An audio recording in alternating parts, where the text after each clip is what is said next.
యేసు ప్రభు కూడా నిరంతరము ప్రకాశించే వ్యక్తి. ఆయనలో చీకటి లేదు, ఆయనలో పాపము లేదు, ఆయన పాపుల్లో చేరలేదు. ఒకవేళ నా గురించి నేను చెప్పుకోవడం కాదు, కానీ నాలో పాపం ఉందని మీలో ఎవరైనా స్థాపిస్తారా అని అన్నాడు ఆయన.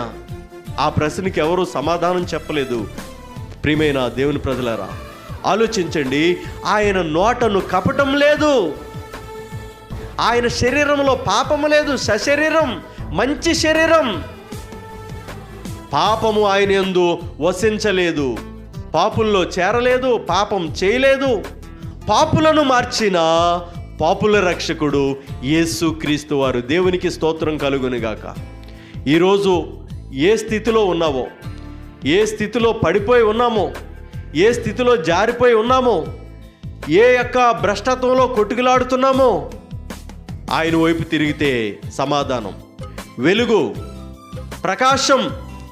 ఆయన వైపు తిరిగితే గొప్ప సమాధానాన్ని ఆయన ఇస్తాడని వాక్యం తెలియచేస్తూ ఉంది. ప్రియమైన వాళ్ళరా, వాక్యం గురించి మనం ఆలోచించినట్లయితే, దావీదు వేరు చిగురు, దావీదు సంతానం, ప్రకాశమానమైన వేకువ చుక్క. ఆయన ప్రకాశం ఎప్పుడూ తగ్గిపోదు.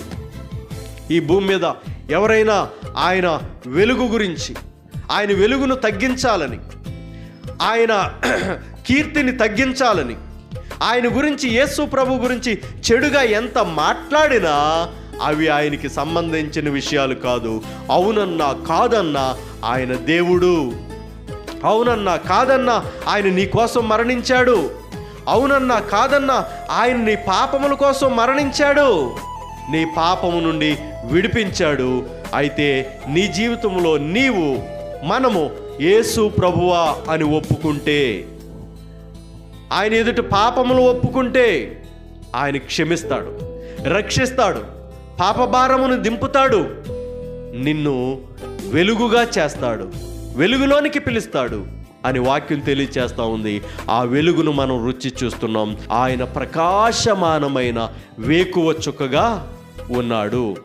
చూడండి, ఆ ఇంగ్లీష్లో మనం జ్ఞాపకం చేసుకుందాం. మత్తయి సువార్త 2వ అధ్యాయం 2వ వచనం జ్ఞాపకం చేసుకుంటే, ఆయన నక్షత్రము, ఇంగ్లీష్లో రాయబడింది స్టార్.